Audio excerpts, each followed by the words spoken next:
Hello, hello, hello, everybody. Welcome to Fly Nubian Money, where we help you to master your mindset and maximize your money. I am your host today, Laura Lalaki, International Real Estate Agent. And today's discussion centers around a very significant topic. Do Black women purposely emasculate Black men and keep them separated from their children? We have a video of controversial YouTube star and comedian Charleston White, who seems to think so. He says that he decided that he was going to have a child with a Black woman. Wait a minute. He said he decided that let me get this right before I get them together.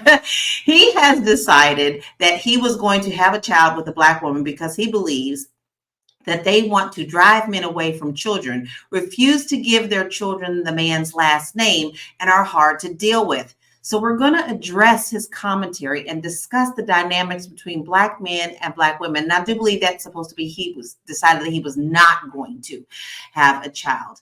But before we get into our main discussions, our producers have arranged for us to respond to a photo that none of us have seen, and we'll all be sharing our genuine reactions and thoughts with you. So I'm ready, producers. Roll that beautiful beam footage. Let's see what we got. Women says a man paying 100% of bills only applies to the extremely beautiful women, and majority of women can't elect that from men because they're not beautiful enough. When you're an average woman, you have average standards. Wow. Okay, it's time for me to go back to my queens. Yeah, I love how we get these and then we have to like totally react to them. So, Erica, tell me your main thoughts about that comment and give me what you think about that. Beauty is in the eye of the beholder, and I'm assuming the picture of the individual was that the woman who said it. I'm wondering. I'm assuming it is. I'm assuming that is boss Antoinette. Okay. Well, that appears, just looking, and she is fabulous, bless her heart. She appears to me, and this is just my opinion, she appears to be on the lines of a preference that's, selected for, beautiful arm babies and trophy babies, but not necessarily good for anything else. So, I understand why she feels that way because, men are going to get what they're going to get out of her. So, yeah, she has to demand that. She has to because she has nothing else to bring to the table other than a womb. So bless her heart, no shade against her. But I just think that's, beauty is in the eye of the beholder. And, I don't look like her, but I'm just as fine. That's just my opinion about me. Period. So damn it. I get it, it just throws me for a loop every time someone wants to say someone is that may not be your taste. I know people all the time who look different ways. My mother taught me that there is somebody for everyone, and I know that. I have seen that. So, Marlo, what is your thoughts on that comment of this lady? I think a man wrote that. I think that this quote does not come from a woman. I think that this is one of these things that's made to go viral and get reaction because most women know that, right? Most women know that there's somebody for everybody. Most women know that there is a pretty privilege, but that only extends itself so far, right? You're only going to get so much in life if you are within the confines of this very limited beauty standard that has been created, perpetuated throughout, media, social media. You see it in waves. So it's really silly. Again, I think a man created that. I don't think a woman said that. You need to show me the woman who said it because I don't believe it. Because we know what it is. We know that there are so many ways to find yourself in a relationship, and the way you look is a mere portion of that, right? So King Antoine, whatever, I'm on to you. You wrote that. You probably somewhere looking unattractive and leave on the shelf above yourself, sir. You know, there's just so much clickbait out here. You never know who's really behind all this stuff. And I've had to learn to take things with a grain of salt. You know, I'm good. I'm a person who doesn't have to agree with you all the time. And I'm a person, if I don't agree with you, I ain't got to fight with you. But I think the emotional thing of people right now is always so up in guards. The first thing they want to do is fight. I'm not so sure that I disagree with you at all on this. I think this was not necessarily written by her, but I am really curious. Lindsay, what are your thoughts on this? Assuming that a woman did write it, because obviously I don't know, but assuming that a woman did do it, sounds very insecure to me and sounds much like the scarcity mindset. Like, there can only be certain of us that get certain things. And it's like, I don't know about that, but it sounds very, very insecure. And as we've already mentioned, beauty fades. So you aren't going to look like that forever. And a lot of you are looking uglier with all this plastic surgery that people are getting, worse off than you were before. And if you think that's going to keep you from aging, girl, you better than me, because I've seen some ugly people getting, Lord forgive me, not attractive to me, I should say, living their best life, getting all their bills paid for. Like you said, there's somebody for everybody. It's about what more can you bring to the table than beauty, because that only gets you so far. I It's stand corrected. interesting. I see a note. I see a note. So apparently that is a real person, and those are her real beliefs. And you know what? A popular psychologist, there's a psychologist for everyone. She wouldn't be the person that I would seek help in any way to try to get my psyche together, because like our good sister Lindsay says, she seems like she is dealing with a little bit of something, a little insecurity issues herself. So I stand corrected, but that to me makes it even worse. A psychologist, no thank you. I think also anybody that would say something like that strikes me as someone who actually preys upon a man that has insecurities, a man that feels he needs a trophy of sorts in order for him to, be in certain social circles, or, to be able to elevate it within his career, that she can elevate him just based upon his look. So I think she's kind of like a predator to make that kind of statement. So men, watch out. When women feel that way, men get preyed on too.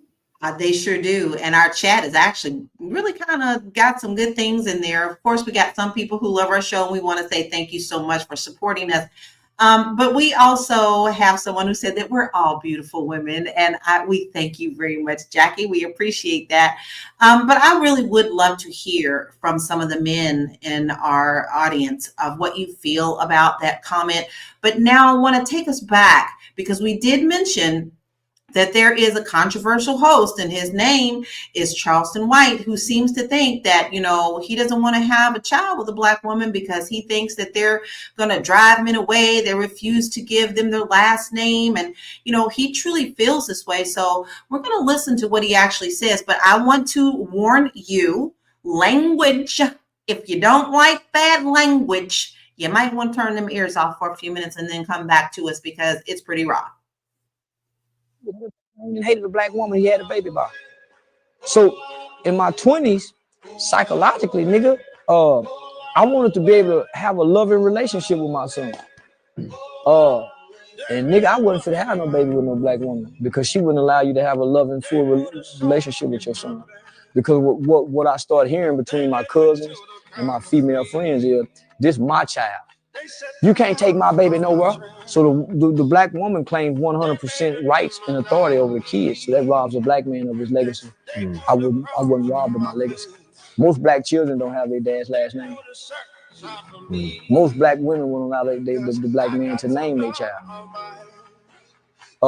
Most Black women wouldn't allow the grandmother of the baby daddy to have access to the grandbaby, because what she felt about the baby daddy. So she kept the kid away. So I didn't want that, homie. So I strategically said, nah, I ain't putting my dick over there in that garden. Ouch. If you're just joining us, you're watching Fly Nubian Money, where we help you master your mindset and maximize your money. We are here Monday through Friday, Monday through Friday. Don't miss it, 1 p.m. Eastern Standard Time. And let me tell you something else. We are also on Spotify. Ding, ding, ding, ding. You can always go over there and look up our name there, Fly Nubian Money. Take us on the road with you. Have coffee in the morning. Have a nightcap before you go to bed. But most of all, we want you to join the conversation as well. But listen, we also don't want you to miss any of these. So you want to make sure you text the word Queens, Queens, to 87948, and you won't miss any of our episodes. Now, listen, we actually have some really good resources for you as well. If you don't know what to do with your money, if you are interested in growing your money, becoming better steward for your money, and don't know where to begin, all you have to do is go to flynubianmoney.com. We have so many free financial resources and courses for you, so you don't want to miss out on that. Let's make sure that you get your money tight and your money right. But listen, I have a little bit of announcement before we get back into our conversation, because I'm pretty sure we're going to have a lot to say. But if you think that you've got what it takes to be a guest queen or a Fly Nubian Money queen, please email us. All you have to do is email info@realvirtual.net. It's here on the screen, and real is actually spelled REEL. So it's info@REELVIRTUAL.net. Come on and join us. Join the conversation. I'm loving what we're getting in our comments. Woo! That was a lot of ding-a-ding-ding in that, but I would love to hear what you thought about his thoughts were. Let's start with you, Lindsay. What are your thoughts on his processing of this information for himself? My blood is over here boiling. See, the internet is a gift and a curse. I love that we can get information so quickly, but I hate that people with such nonsense opinions like this, that they think are facts, have influence, because there are a lot of people out there that will take exactly what he said and believe it as a fact because, oh, y'all, please don't get me started on this man. Why is he speaking on these things? That is his proximity. Like he said, his cousins and his friends, the people that he were around, believe those things. And if he opened up his sphere, he will see that it's not just Black women. There are a lot of toxic women, no matter what their cultural background is, not just Black women. I know a lot of Black women and Black men that have healthy relationships, healthy parenting, healthy marriages. Just because that's only the thing that he saw, and he's not opening his mind to any other way, like, y'all, let me collect my thoughts, okay? Because he done made me mad over here. Take away his internet, his Wi-Fi connection, please, because he sounds ridiculous. She said, take away his internet connection. I absolutely love that. We've got some great comments, guys. So listen, Armando Wall says, I think he speaks as a character he plays, meaning he plays a role specifically for reactions. He thrives off of drama, and that's his bread and butter, spreading chaos over actual meaningful facts. I don't necessarily disagree with that. Marlo, you're in TV, you do all of this. So tell us what you think. Do you think this is a part of him getting the character out, or do you think he really feels this way? I think that he's actually said it before in interviews with more kind of serious-minded people that aren't out for clickbait. He is an attorney by trade, and so he said that he made a pivot. He made a conscious pivot toward being a little bit more conversational to feed people the information that they needed, because them getting the information in a normal way was not working right now. I don't know how true that is. I have searched him when I saw that the lawyer part is legitimate. But I don't know enough about his online persona to know if there's been a wave, right? What I do know is he's not lying. He's not lying. People who, one, using your child as a pawn is my pet peeve. Don't do that. That is not cool. I know people personally who've done that, right? And there's an accountability thing. There's hurt feelings there. And once people understand what's behind that behavior, everybody that I know that has exhibited in the past, they've corrected that. So he's not saying something that is not true. I don't know if it's prevalent in one community more than another, but his experiences as a Black man, right? His experiences in Black communities. So that's what he's speaking on. I think that people don't want information if you just sit down and speak rationally, right? That's why reality shows are popular. Charleston White is his own reality show. He goes out, he says provocative things, people get mad, he's been slapped, he's been attacked, he's called police. Like, it's a constant circus. So I think you do have to take what he says with a grain of salt. But he does, say things that need to be said. He does provide topics that we could analyze as a community if we really want to move in a better direction as a whole, right? If we want to bring all the fringe people who, the ratchet behavior or whatever the case may be, if we want to bring everybody in and really have community, he says great things. But yeah, he's definitely the character Charleston White. I don't think we ever get to see the real Charleston White. I think we see that a lot every day in everything we look at. Everybody wants ratings. Everybody wants the clicks. Everybody wants the likes and shares. By the way, we love your likes and shares. Going to do that right now. Go on and get it on out there for us. And I have to, we actually see that there are several men who are watching. Well, I don't know if they're necessarily men. So Black Marvel actually says, I've seen a lot of Black women using their kids as a bargaining chip or leverage on a man that they don't even like anymore just to make him hurt. I wish more dudes would take these women to court for custody. Now, this falls right back into the video. So Erica, I would want to hear your thoughts on this. To be quite honest, let's just take it back to what the root of the problem is when you have two immature people, you're going to have an immature situation. And that's just what it is. Just because you're old enough to have intercourse and have and experience intimacy doesn't mean that you are mature enough to handle the outcome of that intimacy. Because the word intimacy means really to be into me. So people are really just having intercourse and don't even realize that they can't even get into the person that they're with, and vice versa. It's because they have no connection to self. Y'all know how I go back to accountability and being responsible for self. So we're going to start with that. And then couple that back around. So now you have this immaturity. And you have two people that realize, you know what? You have two different sets of values. Both people may have been raised in single homes. One raised by the grandmother, one raised by their mother. And now, you got two different sets of values going on, or two different sets of cultural values. And now nobody's had this conversation about the what if. Now that the child is here, the child is caught in the middle. Now you got religious issues, you got the food issues, you got dietary issues. Nobody knows what hereditary issues you have. Somebody could have Tay-Sachs, somebody could have, sickle cell. Nobody's had these conversations, especially when you're at a young age. So I think it's really important that we actually stop and start having conversations about the maturity level. Now, I don't know how old he was when he made that decision, but, for him to be carrying it over into the age that he's in, you don't know what he saw. Speaking as the product of a single parent household, my parents were married 18 years. And when my father decided he didn't want to be married anymore and he moved overseas, my mother had considered going back to her maiden name. And she did not, because she didn't want my brother and I to be lost in a system where she has her maiden name and we have my father's name. And now she has to explain all of this. So she kept her married name so that she could identify with her children.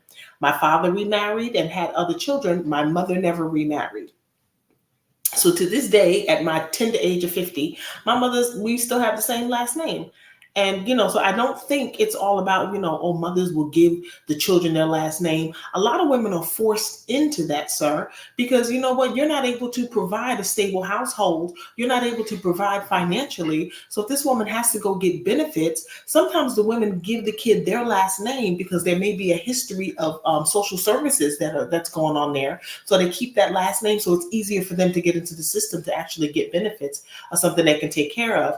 And then I actually know several women who gave the children their last name to avoid having to take the father to child support because they didn't want to see them in the system. So I think there's so many different dynamics and reasons why people make the decisions that they make, but it all begins from the beginning with that maturity level. Are we even mature enough to lay down with each other? Never mind, a product of a child coming out of it. Are we mature for this experience as a result as to what may happen?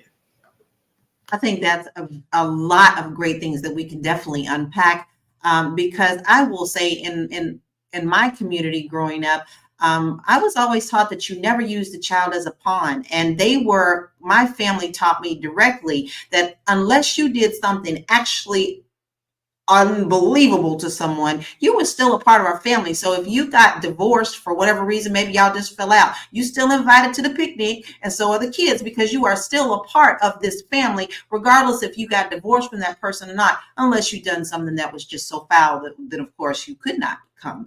But I was taught that as a maturity, I think, and I'm glad that I was brought up that way. And in fact, in my family, I have a lot of single fathers where they decided that the men were the one that were going to raise them, and they learned how to do the hair, they learned how to do everything. We have a really good comment from Herbert Handy Jr. He said, when a woman can't control a man they're deeply in love with, they'll use whatever they can to try to get that man in line, whether it's sex or his child. Lindsay, what do you think about that? See, the thing about that is that healing is a choice. And we all have the free will to choose to heal or choose not to heal. And that's why it goes right back to what you were saying, Erica, that we have to be mature. We have to learn how to be okay with ourselves, learn our own self-worth, heal our own past traumas so that we can recognize in the people that we're dating what they're going through. And if you want to be a part of that down the line, if you want to pass that on to your kids, because healing is a choice. We all go through things. We all grow up in certain environments that may teach this or may teach that, but we have to decide, okay, do I want different from what I'm seeing around me, or do I want to perpetuate the same things that obviously is a whole bunch of drama or a whole bunch of mess or a whole bunch of toxicity? What you gonna do? You gonna choose to heal or you gonna choose not to heal? Because the broken you is not going to be attracted to the same thing as the healed you. So you need to heal as much as possible before you go into these relationships and before you procreate with people in these relationships, because it's gonna keep the cycle going and going and going. What you gonna do? Right. I think it feeds into a natural stereotype of Black communities where you think about that. And most people believe that Black men don't want to be a part of their children's lives. And then you have someone saying that actually the women are the ones who are causing this. So, Marlo, how do you think that we can address negative stereotypes in our community? I think a great way is through projecting what you want to see, right? Celebrating what you want to see. I'm a big proponent of I don't use social media to like kind of drag down the things that I hate, right? Like the things that I hate don't get too much play in my social media or just in my conversation in general. And so I think that's the first step, is to push what it is that you care about, what it is that's great to you. I'll say right now, I know so many Black men who are involved in their children's lives, who know what's going on, who are key decision makers. Like that's really all that I know. I don't really know the other side, right? So I don't talk about quote unquote deadbeat dads too much. I don't know too many women who lack emotional maturity and are using children to play games because they're hurt or they're in a bad place or they're swimming in toxicity because it feels so good. Like I don't know them, but I do know that they exist. I think perpetuating what you want to see is the way, right? You get rid of a negative stereotype by pushing something positive or pushing the antithesis of that, right? So putting that positive imagery out there, I think that people can't overly consume love and hip hop and the the housewives sagas, right? And then ignore documentary films or ignore films that are about family or independent films where people are telling their own stories of healing, right? You got to consume what you want and you got to go find it because it's out there. But I think that that's the biggest thing is seeking the positivity that you want, and then sharing your own positivity, right? Sharing your own stories of your own family and how things were and who stepped up to do what. I know in my family, interfamily adoption was a big thing. Like somebody had a child young, they couldn't take care of that child. Somebody within the family was going to take that child on, and that child was going to still be with blood relatives, right? In a different familial setting, in a different household than originally, conceived, but they're still going to be family. So I think we have to get back to community. And like Lindsay said, you have to heal first, right? You can't be community and unhealed, because all you're going to do is make community hot and a negative experience. So I think getting back to community and making sure that everybody is healing properly, and passing on not trauma to the next generation, right? Passing on a healed, emotionally mature and evolved parent is the best thing for the child on both sides. I definitely have to agree with that. Hey, listen, if you're just joining us, you are watching Fly Nubian Money, where we help you master your mindset and maximize your money. We are here Monday through Friday at 1 p.m. Eastern Standard Time, and you don't want to miss an episode. And how do you not do that? Well, you text the word Queens, QUEENS, to 87948, and you'll get a notification of when we are live. You can join the conversation now. If you're watching this on replay, still join the conversation, because we come back and answer some of the questions that you may have. And listen, if you want to get your money right and you don't know exactly what to do about that, you can get some free resources by simply going to our website, flynubianmoney.com. We have plenty of courses and resources for you to get your money right. And if you think that you've got what it takes to be a guest on our show, or you want to be a part of Fly Nubian Money, please email us at info@realvirtual.net. And that is REEL virtual.net.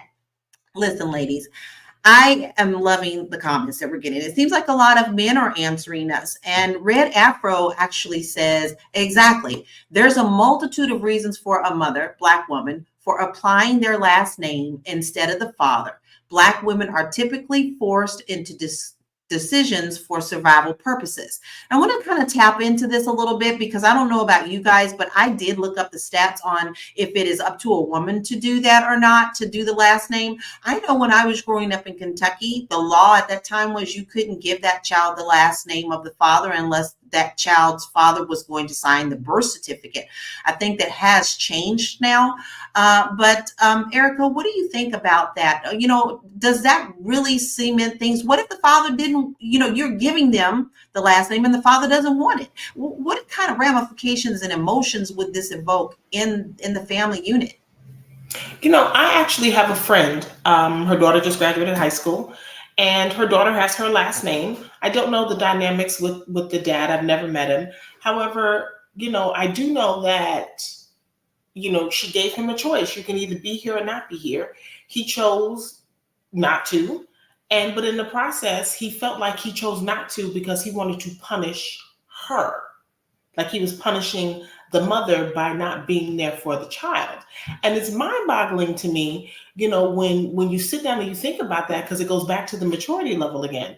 And with the last name, I think a lot of women do that because, number one, she carried this child for 9 months. This is her baby.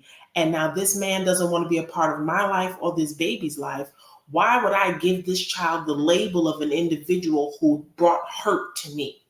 It becomes a survival of their emotional being at that point. You don't want to get male with this child's last name on it, with it being the father's name. And, then the father doesn't want to be bothered. And then you have some men who end up, getting married to someone else. And they, a lot of men are not honest that they have other children, especially if they relocate, leave state, leave town, and they get into other relationships or get into business. That first family or that first, set of kids, they keep that to themselves. They don't ever include that. So a lot of women decide, this is my baby. I'm going to give this baby my name, and, just so my baby can have some peace.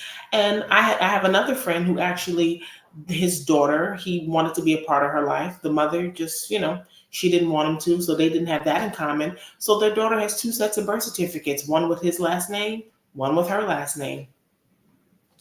Oh, that's interesting. I've never heard that before.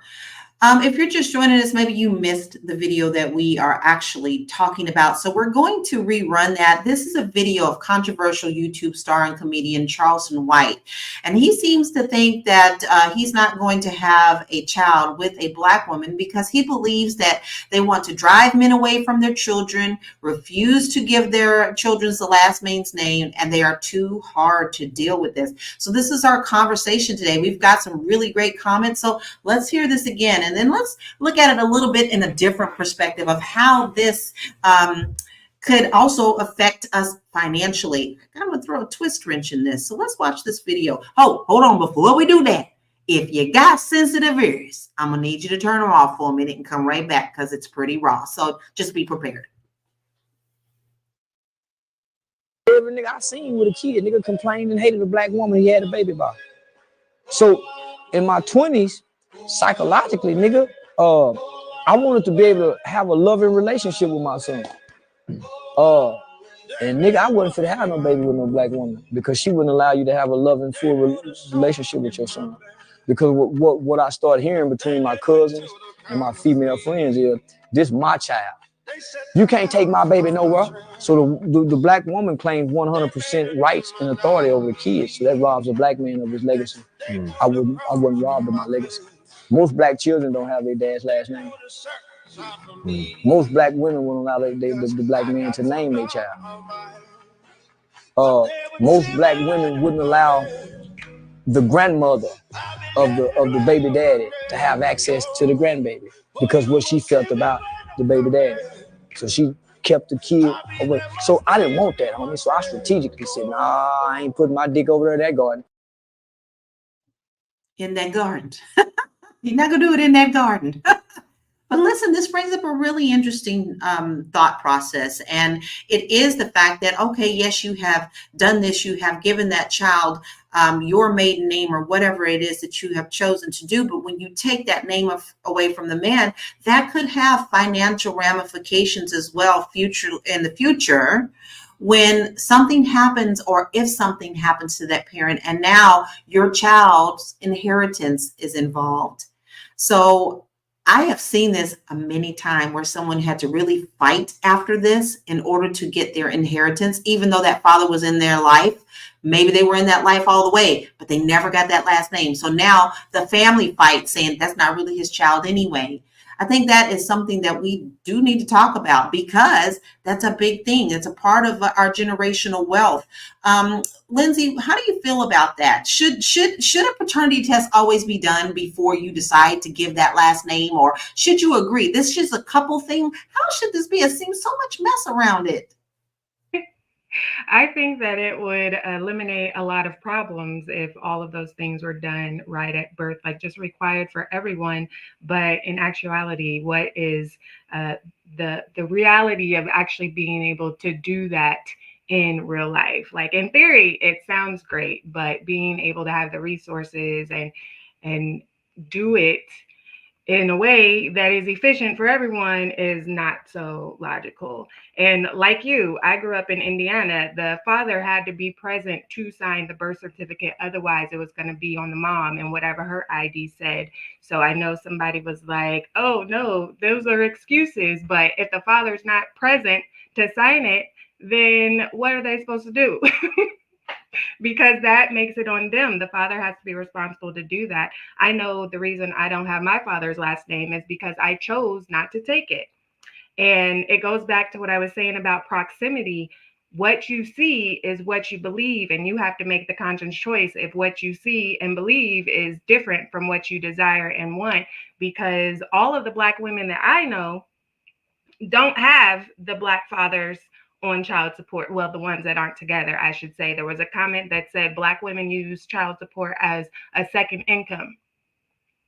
All the Black women in that position that I know of did not put the fathers on child support, even after being advised to put the fathers on child support. No, I don't want to do that to them. I don't want to put them in the system. So again, that's what you saw in your environment, in your proximity, but that is not the reality for everyone. And when my mom gave me the choice, I was like, no, I don't want my father's last name because I don't feel like he deserves to have that.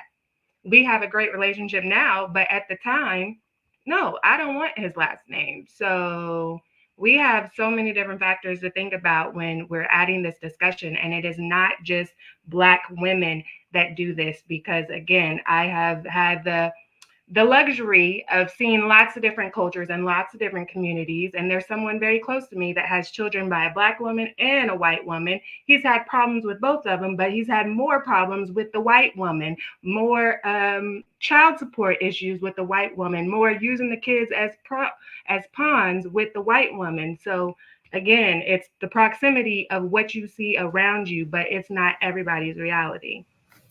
If I can jump in there, Lala, I remember, and I go back to my mom. She's like she's my hero.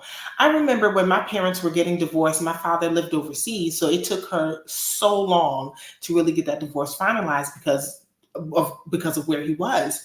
And I remember, the divorce was finalized, and her attorney said, now we can go after child support because my father was an entertainer, and my mother said no. I don't want child support. And he thought my mother was crazy. And she said the amount of time that I would spend sitting in court, taking off from work, coming to court, sitting in court, I could just work a second or a third job. And that's what she did.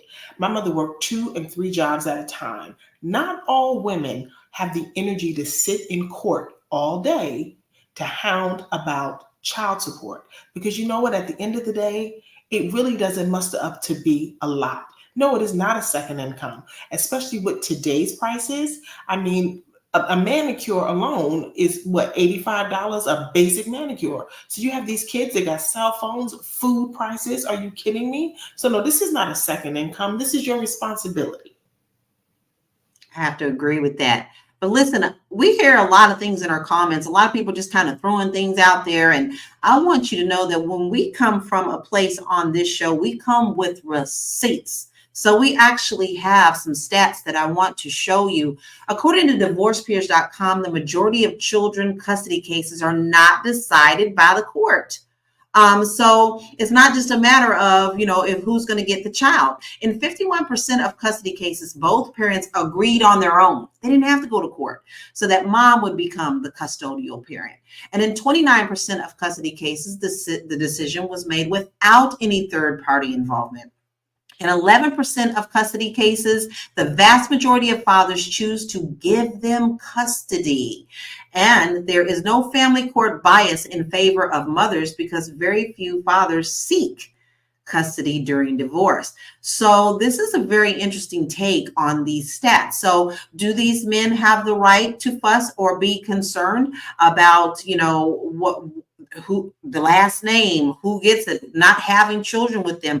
Marlo, how can we change these negative perceptions about the Black men and women having these issues amongst each other? Because we just saw some stats that tell us a little bit otherwise.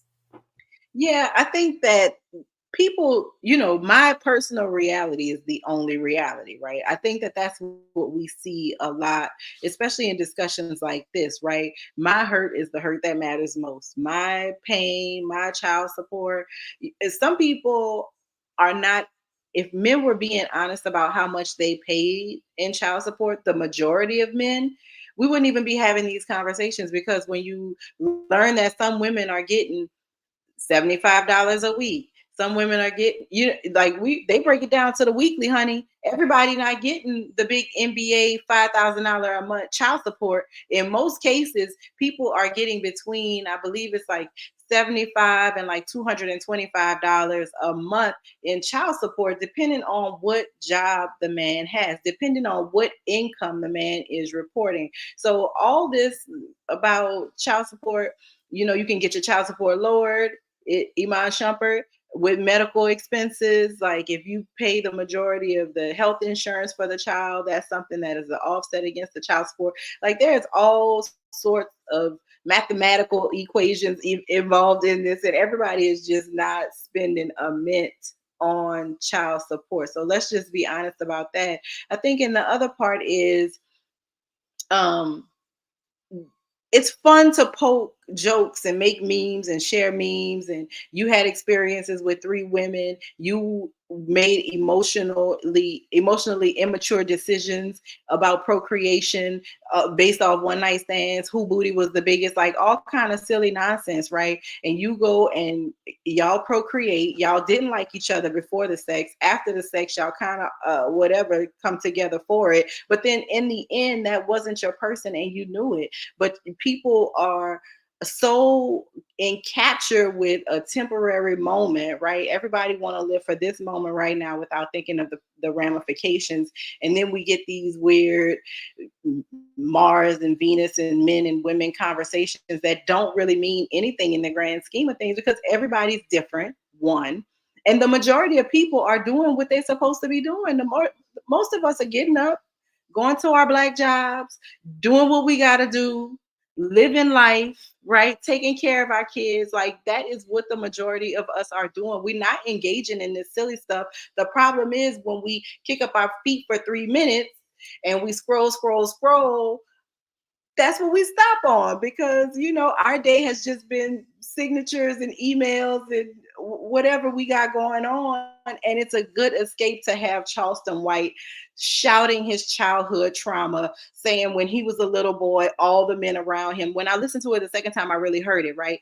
All the men around him when he was a little boy seemed to hate the women that they had kids with. And then as he's getting older, that cycle is perpetuating, because y'all were raised by people who hated each other, people who came together to drink at the juke joint, and because he had a big check on Fridays, like everybody getting together for the wrong reasons, and then talking about all Black women. No, listen, I'm about to go treat a Black man good today, y'all. Don't do that. Stop lumping us all together and acting like we aren't all doing the best we can, right? Everybody, that's why we come together, ladies, because we're all just doing the best we can. That is so much goodness in that, Marlo. I found about 40 little t-shirts in your little thing that you just said. But it's so interesting because we are really popping off on the chat, and we have a lot of back and forth comments. Twid says, "Sis, we aren't producing marriages. Why?" Well, if you've watched us at any point in time, we've tackled these questions, and we welcome what solutions you bring, because right now I feel like a lot of self-love needs to be going on. You got to love yourself all the way through before you start procreating, because that child could get thrown into something and they've learned it on a shaky basis in the first place. That's my point of view. And Herbert says, people don't think about the consequences. You're only thinking about what you're doing in the moment. And we can't generalize everything. I've also got people who did do the one time and had a baby and still was able to have a very loving relationship where the child was put first. And I've also seen it the other way. But Erica, what role does self-love? Okay, now we're going to twist this a little bit. What role does self-love and self-respect play in improving our relationships, and especially in the Black community? That self-love and self-respect will help you with better decision making, because you will start thinking about the what ifs. If I make this decision, what if? If I go do this, what if? Self-love will also make you start doing some research and deep dives in on people. who is this person? Where did he come from? What's his background? What's his experience? What's he used to? Like, hey, tomato, that may not be your thing. You need to really have a deep dive of the company that you're keeping before you even start pulling back bed sheets, before intimacy even gets to that point. People don't realize, if you can't talk to a person, why are you sleeping with them? If you can't have transparency, and this is one of the things I said in my book, transparency without judgment is critical. If you can't be fully transparent with somebody without them being judgmental, you don't have a relationship, because the root of that comment, judgment with transparency without judgment, that's the root of your relationship. That's what your relationship is going to stand on. Trips, money, cars, furs, and all these external factors, none of that matters. If you both go broke, you're looking at each other in the relationship. It's just the two of you and the truth that got you to where you are. That truth, transparency without judgment is crucial. And that means you're communicating. So if you can't talk to one another, you shouldn't be sleeping with one another. Woo, t-shirt. Listen, if you're just now joining us, you're watching Fly Nubian Money, and you know you love it. You know you love it, or else you wouldn't be here. And if you don't want to miss us, you want to make sure that you text the word Queens, Queens, to, very simply, get that phone out, 87948, and you'll be notified of our show every day. And if you miss an episode, you always can go back and listen to us on Spotify. Yes, all you got to do is go on over there and download our little show. We got all the episodes there. You can go ahead and binge on it. You do like you do Netflix. Binge on everything. And then you know a little bit more of where we come from, because I'm noticing a lot of comments don't understand. A lot of the times we agree with you, but we also try to come with solutions. So go on back and listen to those, and then give us a 5-star rating over there. And if you want to get your money right and money tight, you want to make sure that you visit our website at flynubianmoney.com. We have so many free resources for you there, and we would love for you to get your money in a right area. I love the stats that we have. I think they actually go toward what we're saying. You basically, what you're thinking, it's all in the Black community, and it's not. So we want to keep it within our community, and keep the discussion of how we can do better on improving our relationships. Lindsay, do you think that relationships between Black men and women are toxic? I think that some of them are, not all of them are. And I think that is what we have to understand. Just because you see some toxic relationships, that does not mean that all relationships are toxic. As I've said many times before, I know many Black women and many Black men in healthy, loving relationships. And that is the point that I'm trying to get across. Just because you have a proximity to toxic relationships, you have to make the choice to heal and get away from that dynamic. But that choice is yours, and identifying in a partner if they are also choosing to get away from that dynamic. So no, Black women and Black men do not all have toxic relationships. Some of them do. Many of them don't, just as much. So it's about what you want to open your eyes and see. I agree. We had a really good comment come up. Miriam said, to address the question as to why many Black men and women are not considering marriage, it's because many Black men and women don't see marriage as a benefit and not a burden. I find that a very interesting thing to say. Erica, go for it. You were ready. I think that's because I think people don't see it as a benefit. I think she was saying they don't see it as a benefit, but they do see it as a burden. And I think that's because of the level of responsibility. Nobody wants to be responsible. Yeah, you're going to be responsible for this other person. You're going to be responsible for the bills that you create. You're going to be responsible for the life that you create. You're creating a legacy. There is responsibility that comes into it. Now, if you're willing to have children with this person, why aren't you willing to marry them? That makes absolutely no sense. I know people that got 4, 5, and 6 kids together, and the first time, I ain't marrying him. Well, why you keep having babies with him? What is going on? What's going on? What are we doing? So I think we need to start thinking about the logical piece is that, yeah, it is a big responsibility, but guess what? You have a responsibility to the children that you created together to create some kind of stability, because if not, we're going to create a lineage of single parent relationships and, growing up within the family line. So you have to be responsible. Get married. You having babies? Go ahead. You didn't jump in with both feet. Just put your behind in too. My mother used to say, putting the cart before the horse, right? Like, we kind of out of whack a little bit. Maybe we get too infatuated with what the world tells us something should be. I really do love this comment by Dupree Wade. He said, so many great Black women have been loyal to pain, toxic, untrue love, bad habits. I've witnessed on my journey, and the good ones who hasn't been hurt stay out of the way to make way for success. Interesting, Marlo. What are your thoughts on that?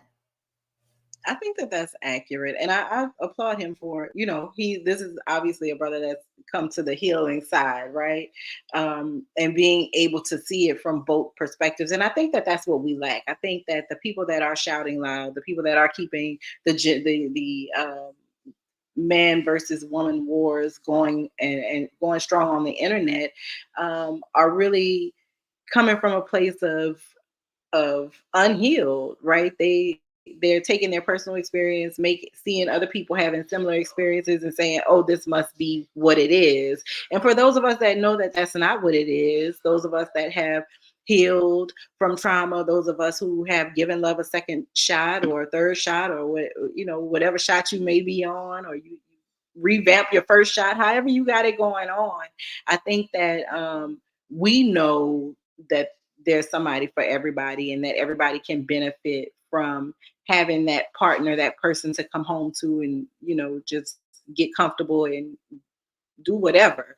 I think that that's a benefit for a person, because humans are communal. I don't know any social scientists that say we're meant to be alone and individual, right? We are communal beings, so we want that. I think that coming to it and having a full understanding of what relationship is outside of aesthetic attraction, outside of sexual attraction, because sometimes those things aren't even the same, right? Outside of all of the small things that contribute to relationship but don't make it, I think we have to get back to understanding what that is, and also mimic that for kids, right? The best way that children learn, the way that we get out of this toxic cycle, is by our children seeing loving, balanced relationships. That doesn't mean that you don't argue. That doesn't mean that you don't have differences. It means that you know how to pull together, work as a team, get problems solved, and move on without being regressively hurtful to one another in cyclical little nasty ways, right? I think that that's the best thing that we could do for the community moving forward, is to make sure that those kids see great examples of love and relationship. We got a comment that's very interesting to me, and I definitely want to address it. Quite Kept says, marriage is overwhelming and overrated. There are too many rules. I want to ask about whose rules you're living by, because honestly, I think the rules of your marriage are what you two have come up with, what the rules are. I don't think that there's necessarily a set of rules, but Erica, I see you, but I need to ask Lindsay first. Lindsay, is there a lot of rules in marriage? Do you believe this is a true statement? This goes back to what I said a few minutes ago about communication. it goes back to communication. The rules in Lindsay's marriage may not work in my marriage, and vice versa. Rules, but you have to have boundaries, because if not, that means everybody has an opinion about your relationship. Everybody's involved in your marriage. No, this is you got to have the little boundary box for your relationship. I'm sorry, y'all. You got to have the little boundary box for your relationship. Like, yes, you have to have rules. You can't just go running amok. But I ask this, sir, do you have rules for children? Those beautiful little babies that you're making, you got rules for children? So guess what? If you have rules for children in your house, you have to have rules in the marriage. That's all. I'll settle back. I'll click off my mic. We asked you. Lindsay, I do want to this. Do you agree? I think everything in life has some set of rules. And just like one person thinks that marriage is overwhelming, I know a lot of single people and they think being single is overwhelming, because then everything is all on you. And when you want to have that companionship at the end of the night, you don't have anybody there to do that with. So it's all about choosing your perspective on what's overwhelming and underrated or overrated in your life. But I think the most important thing is to understand that marriage is a working verb. You have to be willing to put in the emotional, the mental, the physical, the spiritual, the financial work to make a marriage healthy and to make a marriage last. And decide if that's what you want to do. If that's not something that you want to do, then that's your prerogative. If it is, then be willing to heal. There's that word again. And be willing to do the work to make it healthy and happy and that longevity that a lot of people desire. Because unfortunately, with society, marriage is fantasized a lot, and we see, oh, we want this and we want that. Then we get in it, and it's like, well, it ain't this and it ain't that, and then we don't understand what we really signed up for. So it goes back to, like Erica was saying earlier, the maturity of the people entering the relationship and understanding what it really takes to have a healthy marriage. Totally agree with that. I'm going to address two more comments that I think that are very interesting. And I'm going to throw it to you, Marlo, on this question, and then we'll get ready to kind of wind it down a little bit. So we got everybody all up in the ball in the comments. Karen says, my mom said, why buy the cow if you can get the milk free? We need to be more selective about who we share our gifts with. And then Miriam actually said, everyone wants a blessing without responsibility.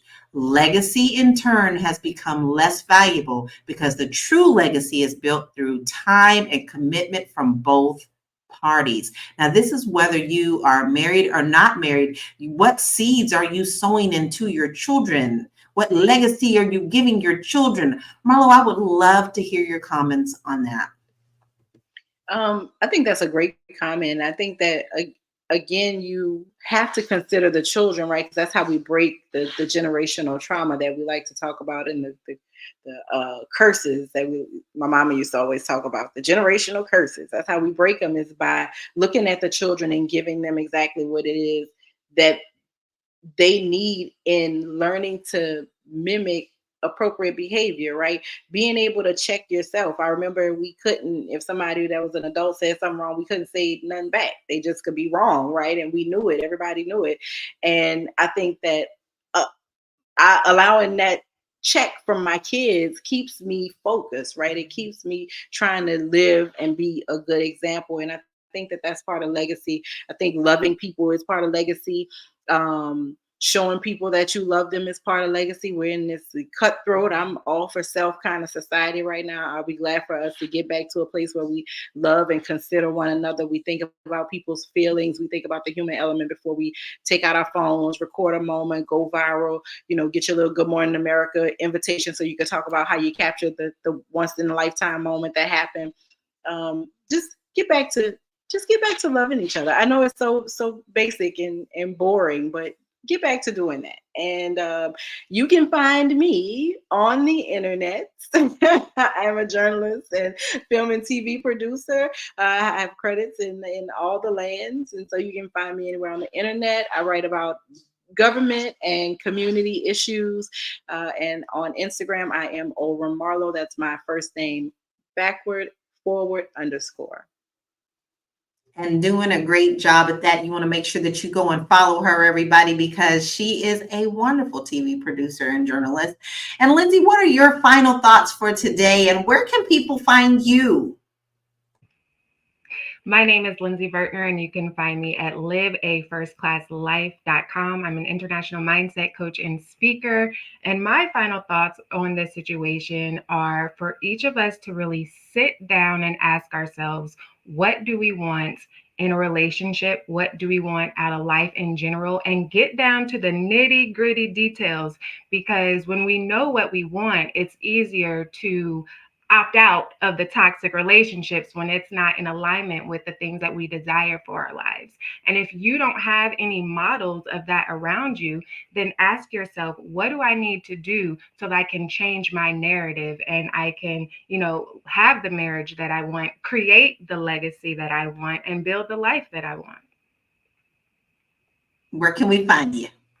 liveafirstclasslife.com. You will see all my social medias right there. As long as you spell my name right, you'll find me. I'll be the only Lindsay Vertner to pop up. I promise you, on any social media platforms. Feel free to reach out. Awesome. Thank you, Queen. And Erica, what are your final thoughts? Because we have really stirred up some good stuff. So what is your final thoughts, and where can we find you? My final thoughts are just very simple. Before you start jumping into things, just remember your emotional needs are completely different from your sexual wants. I'm going to say it again. Your emotional needs are completely different from your sexual wants. When you get what you want sexually, you may not be getting what you need emotionally. So it is really important that you are vetting and paying attention to the person who you are so that you can attract who you really want to be with. Okay? So you can find me over at www.faithandtransition.com, and you can find me on all the socials at Miss Erica Renee. Love that. And my comments are this: wherever you go, there you are. So if you want to break the cycle of this, if you truly want to break the cycle and have healthier, happier children in our future, get yourself out of the way. Love yourself enough to know when that partner may or may not be for you. And if it turns out that they're not for you and you have procreated, please make sure you put all of that love into our children so we can break the cycles and the stereotypes, because they are truly our future. And you can find me on social media at bit.ly/Laura Key Info. I am everywhere. I think that this is just an easiest place to find me. But guess what? I cannot tell you, we had a hot room, and I am so appreciative of each and every one of you joining us today. You are watching Fly Nubian Money, and we are here Monday through Friday at 1 p.m. Eastern Standard Time. If you don't want to miss us, you want to make sure that you text the word Queens, QUEENS, to 87948, and you'll get a notification of when we go live. We have a wonderful little announcement here. If you want to even get a little more deeper into what we're doing, and you would love to be a guest or a part of our lovely Queen Sisterhood, all you have to do is to let us know that. So give us an email at info@realvirtual.com. That's REEL virtual.com. Really easy. We would love to have more of you come on and discuss things with us, but don't forget to also sign up for us on Spotify, Fly Nubian Money, and then go to our website so that we can help you get your money tight. So that is today's show. It was popping. Love all the comments. Let's not forget that our children are the ones that need to be lovingly focused upon. Thank you so much, Queens. Come off of your microphones and tell everybody bye. We'll see you tomorrow. Bye. Bye, everybody. See you.